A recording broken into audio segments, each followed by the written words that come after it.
पिछली वीडियो में चर्चा की थी बच्चों की जिद के रीजंस, जिसके लिए कि पेरेंट्स भी काफ़ी हद तक जिम्मेवार होते हैं, घर का एटमॉस्फेयर जिम्मेवार होता है, लेकिन उसमें क्या चेंजेस हों।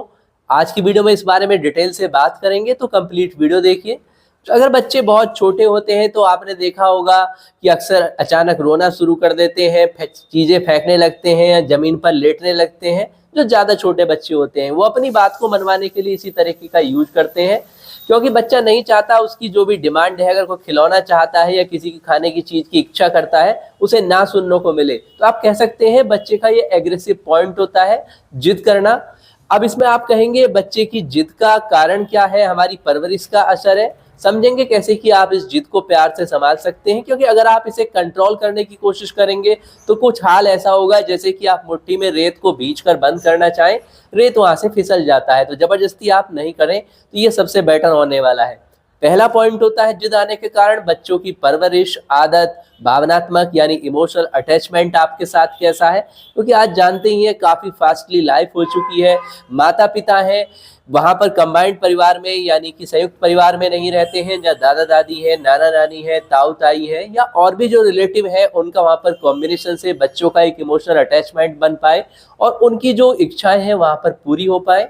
तो अगर आप भी चाहते हैं आपका बच्चा समझदार बने, तो इमोशनल बॉन्ड जरूरी है। पॉसिबल है कि आप कंबाइंड फैमिली में रहें, कंबाइंड फैमिली में नहीं रह पाते हैं तो संभव है महीने में 2 महीने में आप अपने परिवार के साथ 2-4 दिन मिलकर निकालें, उनके साथ जाएं, अपने रिश्तेदारों के साथ, आपके जो भी बड़े बुजुर्ग हैं वहाँ बच्चों को लेकर जाएं। खास तौर से जब छुट्टियां पड़ती हैं बच्चों को, तो आप भी कोशिश करें, अगर आपको छुट्टी मिल जाती है बच्चों को वहाँ पर लेके जाएं और थोड़ा एक अलग तरह का एटमॉस्फेयर देने की कोशिश करें।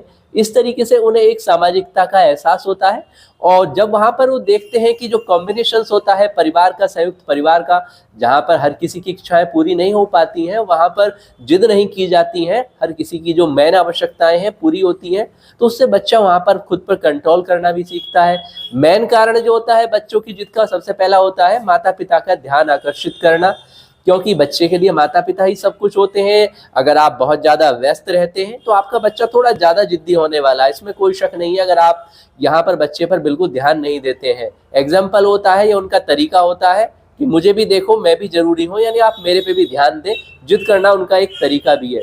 इसके अलावा एक और पॉइंट होता है, बच्चे यहाँ पर यह भी देखते हैं कि उनकी बात कहाँ तक मानी जाती है, और अगर आप उनकी हर बात को, यानी कि बात मानने में बुराई नहीं है, लेकिन हर जायज और नाजायज मांग को आप पूरा करते हैं, तो उनकी जिद बिल्कुल बढ़ती चली जाएगी। जैसे कि अक्सर हमने घरों में देखा है कि आप बच्चे को शुरू में जब छोटे होते हैं तो स्मार्टफोन उनके मनोरंजन के लिए देते हैं कि आपको कुछ टाइम मिल जाए, आप अपने किसी काम को कर लें। माताएं अक्सर ऐसा करती हैं कि वो टीवी वगैरह खोल देती हैं, या फिर वहाँ पर आजकल तो स्मार्टफोन चलते हैं, टीवी की तो छोड़िए, टीवी की इतनी बुरी लत थी, लेकिन उससे ज़्यादा स्मार्टफोन की लत हो चुकी है।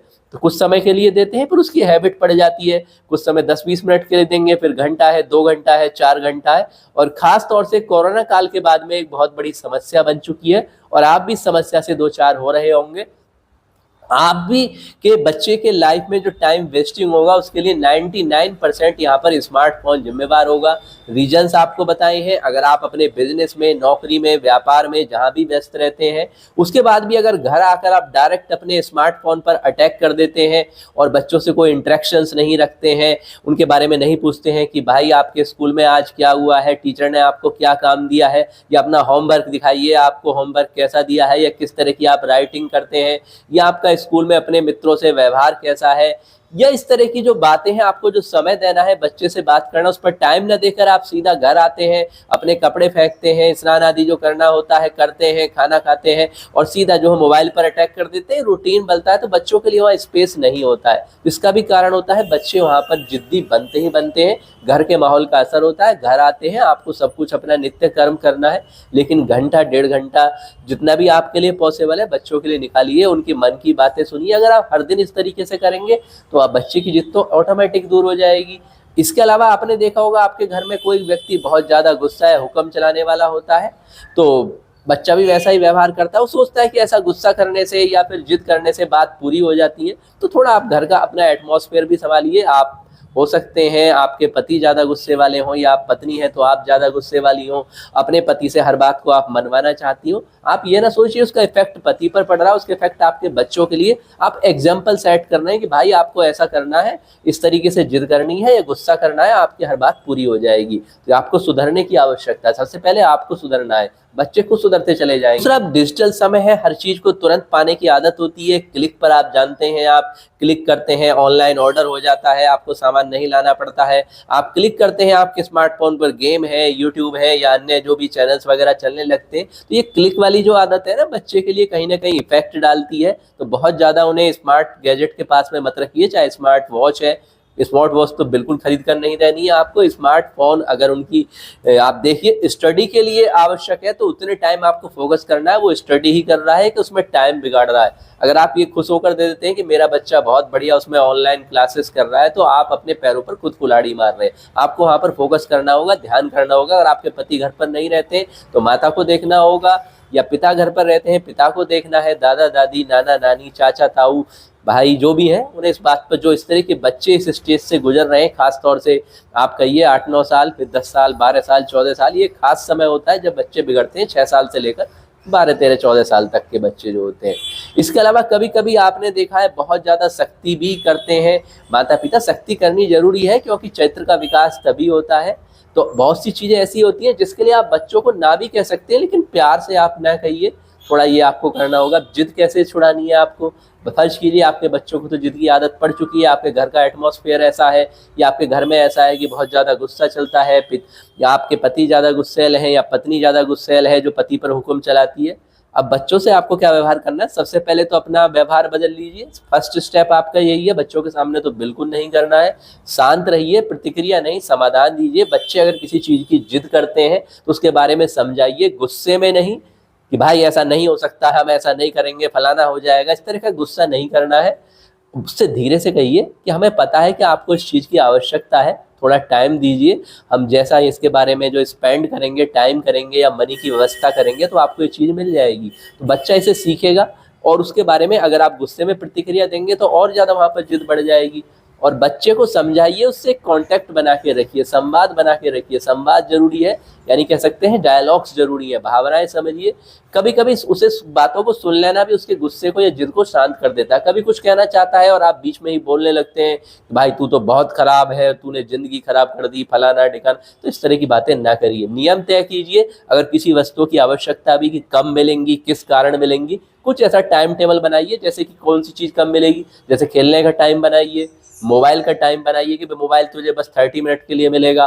टीवी का टाइम बनाइए, भाई 30 मिनट से ज़्यादा आप नहीं चला सकते हैं। खेलने का टाइम भी बनाइए, इतने टाइम आप 30 मिनट खेल सकते हैं। खास तौर से अगर आप आउटडोर गेम पर फोकस करेंगे इंडोर गेम की बजाय, अगर आपके आसपास पार्क है, थोड़ा टाइम आप भी निकालिए, आपके स्वास्थ्य के लिए भी उत्तम होगा। सुबह का समय हो सकता है, शाम का समय हो सकता है, इस समय वातावरण भी अच्छा चल रहा है, तो बच्चा समझ जाएगा कि जिद करने से कुछ नहीं होगा। आउटडोर गेम से एक पॉजिटिविटी भी बनती है।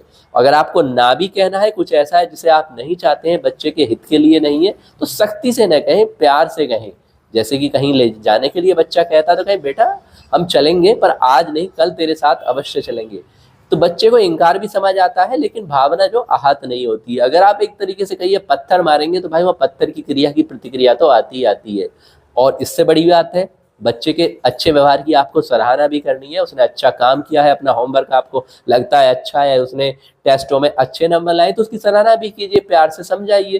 तो बच्चे को ही लगेगा मेरी वो अच्छाई की, अगर मेरी बुराई की रोक लगाते हैं तो मेरी अच्छाई की बड़ाई भी करते हैं। तो प्यार और ध्यान करने से व्यवहार बदलने लगेगा। और कम से कम आप ये आज से गांठ बांध लीजिए, कम से कम आप कितने भी बिजी हैं, 30 मिनट के टाइम बच्चे के लिए स्पेंड आपको करना ही करना है, बिना मोबाइल के। ध्यान रखिए नहीं कि आप मोबाइल चला के बैठ जाते हैं, आजा बेटा इसमें तुझे गेम दिखाता हूँ या सीरियल दिखा रहा हूँ या फिर कोई ज्ञान दे रहा हूँ, इस पर आपको ज्ञान नहीं देना है। उस पर मोबाइल को अलग हटाइए, टीवी को अलग हटाइए, सिर्फ बातचीत या आप जो गेम आपस में खेल सकते हैं वो गेम खेल सकते हैं। कैरम है या इस तरीके शतरंज है, ये आप खेलिए, बुद्धि का भी विकास होता है। इसके अलावा रात्रि में सोते समय अगर आपको टाइम मिलता है, आपके बच्चे पास में है, तो सबसे बड़ी बात है इस तरीके की कहानियां सुनाएं। और कहानी सुनाने से आप जानते ही हैं एक ऐसी मानसिक खुराक मिलती है, मोटिवेशंस मिलता है, जिससे बहुत कुछ सीख मिलती है। और पहले तो ऐसा ही होता था, जब आपके संयुक्त परिवार थे, दादा दादी नाना नानी कहानियां सुनाया करते थे और उससे चरित्र का विकास हो जाता था, तो आपने सब कुछ तो छोड़ दिया है।